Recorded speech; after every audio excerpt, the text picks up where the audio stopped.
नमस्कार दोस्तों, my exam practice में आप सभी लोगों को अब बहुत बहुत स्वागत है। आप लोग देख रहे हैं टेट, यस टेट, सीटेट के हिंदी के 30 सुपर फास्ट प्रश्नों का विश्लेषण। ये आपका आज 8वां नंबर है प्रैक्टिस सेट का, और इससे पहले आपका 7 हो चुका है। वो 7 आप प्लेलिस्ट में जाएंगे तो आपको इकट्ठा मिल जाएगा और आप लोग सभी वीडियो को एक साथ देख सकेंगे। तो देखते हैं, आज का पहला क्वेश्चन है आपका कि इनमें से ओ का उच्चारण स्थल क्या कौन सा है। बताएंगे आप लोग कि दंत होगा, बी मूर्धा होगा, सी दत्त होगा, डी आपका कंठोष्ठ होगा। तो एक का कौन सा विकल्प होगा। तो देखिएगा, आ और उ मिलके क्या बनता है, ओ बनता है। तो आ का उच्चारण स्थान कंठ है और उ का उच्चारण स्थान क्या है, होष्ठ, और ये दोनों आपस में मिल गए तो हो गया कंठोष्ठ। तो इसलिए आपका विकल्प कौन सा सही हो जाएगा, डी सही हो जाएगा, कंठोष्ठ। अगला देखते हैं, कच्छा शब्द हिंदी व्याकरण के अनुसार संज्ञा के भेदों की किस श्रेणी में आता है। बताएंगे, समूहवाचक में आता है कि व्यक्तिवाचक में आता है कि भाववाचक में आता है कि जातिवाचक में आता है।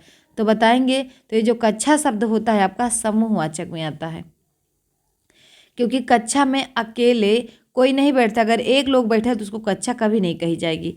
अगला देखते हैं, यदि मुड़ना कर्मक है तो इसका सकर्मक क्रिया क्या होगी, मोड़ कि मुड़ जाना कि मोड़ना कि मुड़वाना। तो बताएंगे आप लोग कौन सा विकल्प सही होगा।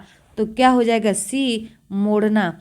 अगला देखते हैं, निम्नलिखित इकारांत शब्दों में एक पुल्लिंग है, उसे चयनित कीजिए। पानी, नदी, रोटी, बकरी। तो देखिएगा, पानी एक पुल्लिंग है। देखिए, हम आपको बताते चले कि जब भी आपका इस तरीके से आए कि शब्द सिंगल हो और पूछा जाए कौन सा लिंग है, तो आप क्या करिए, उसके पीछे क्रिया जोड़ दीजिए या तो आगे विशेषण। तो अब देखिएगा, नदी है तो नदी बहती है, क्रिया जोड़े, बहती स्त्रीलिंग हो गया। बकरी चरती है तो स्त्रीलिंग है। रोटी खाई जाती है, ना कि रोटी खाया जाता है, तो ये रोटी भी आपका क्या हो गया, स्त्रीलिंग। बचा आपका पानी, पानी आपका पुल्लिंग है क्योंकि पानी पिया जाता है। 5वां है आपका, निम्नलिखित में से कर्तवाच्य का वाक्य बताइए। ए तुलसीदास ने रामचरितमानस लिखी, बी राम द्वारा रावण को मारा गया, सी आज टहलने जाया जाए चला जाए, डी है छात्रों द्वारा फुटबॉल खेली जाती है। तो 5वें का आपका हो जाएगा ए तुलसीदास ने रामचरितमानस लिखी। अगला देखते हैं, जामुन का तत्सम रूप होगा जामुन, बी यामुड़, सी आपका जम्बू, डी आपका जामुड़। तो बताएंगे 6वें का विकल्प आपका कौन सा सही हो जाएगा। तो जामुन का तत्सम होगा जम्बू। अगला देखते हैं, प्रति उत्पन्न शब्द में उपसर्ग कौन सा है। प्रा है कि विप्रति है कि सी प्रत्यु है कि डी आपका प्रत्युत है। तो देखते हैं कौन सा हो जाएगा। तो देखिएगा इसको कि इसमें देखिए प्रतिधन उत्पन्न है, पूछा जाएगा कौन सी संधि है, तो आपका यण संधि है। कौन सी संधि, यण। तो ये उत्पन्न मूल शब्द है आपका और प्रति जो है उपसर्ग है। तो इसमें कौन सा विकल्प सही हो जाएगा। तो 7 का आपका बी सही हो जाएगा। कौन सा, बी सही हो जाएगा। अगला देखते हैं, 8 नंबर का प्रश्न है आपका, अधम का विरुद्धार्थी शब्द दिए गए विकल्पों में से कौन सा है। नेक, बी उत्तम, सी आपका बुरा, डी आपका नारकी। तो अधम का विलोम क्या हो जाएगा, तो उत्तम हो जाएगा। अगला देखते हैं, अलंकेश पर्यायवाची शब्द है तो किसका है, बादल का कि कल्प वृक्ष का कि कुबेर का कि चपला का। तो अलंकेश का मतलब होता है कुबेर। क्या होता है, कुबेर। अगला देखते हैं, इनमें से कौन से शब्द का अर्थ हिंदी और अंग्रेजी में भिन्न होता है। लूट, ठग, अवतार, डूंगरी। तो इसमें डूंगरी शब्द है जो अलग होता है अर्थ। अगला देखते हैं, 11 नंबर का प्रश्न है आपका कि जिसे बुलाया ना गया हो वाक्य के लिए प्रयुक्त होने वाला शब्द क्या होगा। अतिथि, बी अभ्यागत, सी अनाहुत, डी आपका रिश्तेदार। तो देखेंगे, अतिथि माने क्या होता है, जो बिना मतलब जिसकी तिथि न निर्धारित हो, तो ये अनाहुत होगा, सी ऑप्शन। क्यों, क्योंकि आहूत माने होता है बुलाना और अनाहुत माने होता है बिना बुलाए आ जाना। अगला देखते हैं, सही संधि विच्छेद का चयन कीजिए। विद्याधन, बी धनदार्थी, बी है विद्याधनार्थी, सी है विद्याधनार्थी, डी है विद्याधन-थी। तो बताएंगे, बहुत सही जवाब आप लोग का बी हो जाएगा, विद्याधन अर्थी। अगला देखते हैं, कर्मधारय समास का उदाहरण है गगनचुंबी, पाठशाला, श्वेत पत्र, नीलकंठ। तो बताएंगे, गगनचुंबी में आपका गगन को चूमने वाला तत्पुरुष समास हो जाएगा। पाठशाला में भी आपका तत्पुरुष है। नीलकंठ में आपका बहुब्रीहि हो जाएगा। बचा श्वेत पत्र, श्वेत पत्र आपका कर्मधारय है क्योंकि जहाँ विशेषण विशेष से होता है वहीं आपका कर्मधारय होता है। अगला देखते हैं, अपने हाथ से स्वयं करो, वाक्य का शुद्ध रूप क्या होगा? अपना काम स्वयं करो, बी अपने से अपना काम करो, सी स्वयं से काम करो, डी हाथ से अपना काम करो। तो अपना हाथ से स्वयं काम करो का मतलब होता है अपना काम स्वयं करो। 14 का ए विकल्प सही हो जाएगा। अगला देखते हैं, 15 नंबर का आपका है प्रश्न, आजकल के बच्चे माता पिता की आंखों में धूल झोंकने में कुशल हैं।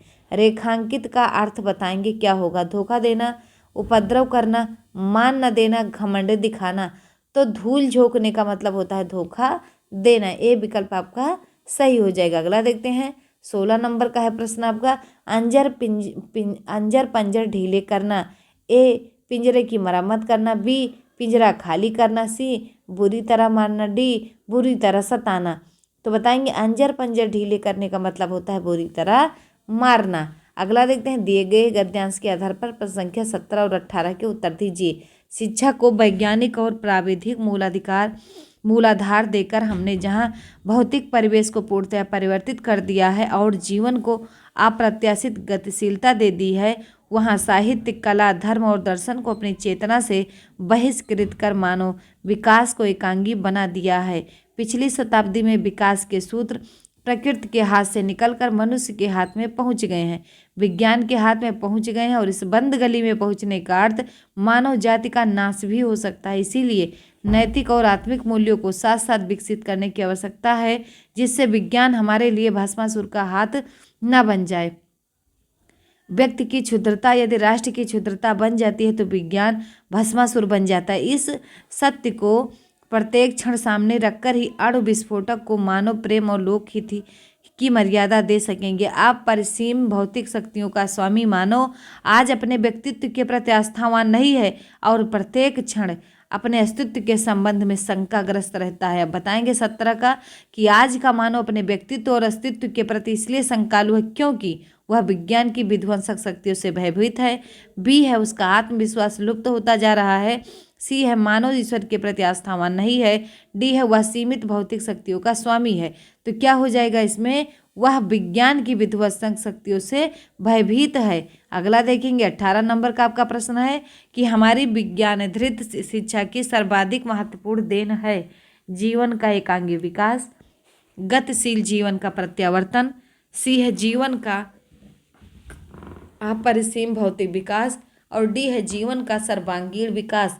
तो 18 का आपका विकल्प सही हो जाएगा। बताएंगे तो जीवन का अपरिसीम भौतिक विकास। अगला देखते हैं, कौरवी किस बोली को कहते हैं? मारवाड़ी को, कि खड़ी बोली को, कि अवधी को, कि छत्तीसगढ़ी को?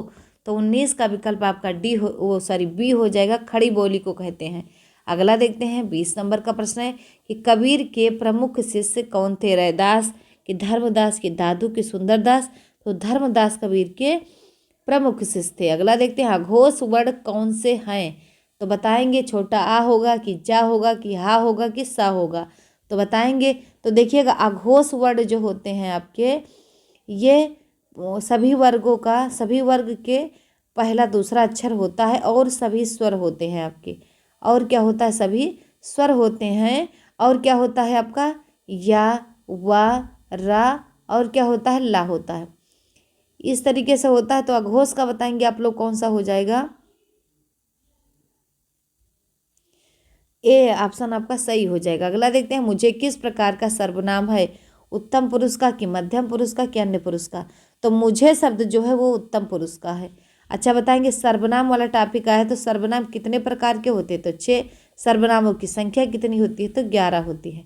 अगला देखेंगे, मोहन पिताजी को पत्र लिख रहा है, वाक्य में क्रिया का डाट डाट भेद प्रयुक्त हुआ है, रिक्त स्थान के लिए उचित विकल्प कौन सा होगा? बताएंगे प्रेरणार्थक है, कि नाम धातु है, क्या कर्मक, कि सकर्मक? तो देखिएगा जब होता प्रेरणार्थक तो होता पिताजी को मोहन स्वयं न पत्र लिखता, किसी से लिखवाता, और जहाँ लिखवाना शब्द आएगा वहाँ प्रेरणार्थक होगा। नाम धातु क्या होता है? जहाँ संज्ञा और विशेषण से जो धातुएं बनाई जाती हैं उन्हें नाम धातु कहते हैं। बच्चा अकर्मक, अकर्मक किसे कहते हैं? तो अकर्मक जिस सब वाक्य में कर्म ना जुड़ा हुआ कर्मक होता है। बच्चा आपका सकर्मक, डी विकल्प आपका सही हो जाएगा। अगला देखते हैं, दिए गए विकल्पों में से भर्ता का स्त्रीलिंग शब्द पहचानिए। भर्तनी, भर्तारी, सी भर्ती, डी आपका भत्री। तो कौन सा हो जाएगा? डी भत्री। अगला देखते हैं, वह मुझसे अलग रहता है रेखांकित शब्द के आधार पर बताइए कि यहाँ कौन सा कारक है, संप्रदान है कि अपादान है कि करण है कि अधिकरण है। तो बताएंगे कौन सा हो जाएगा।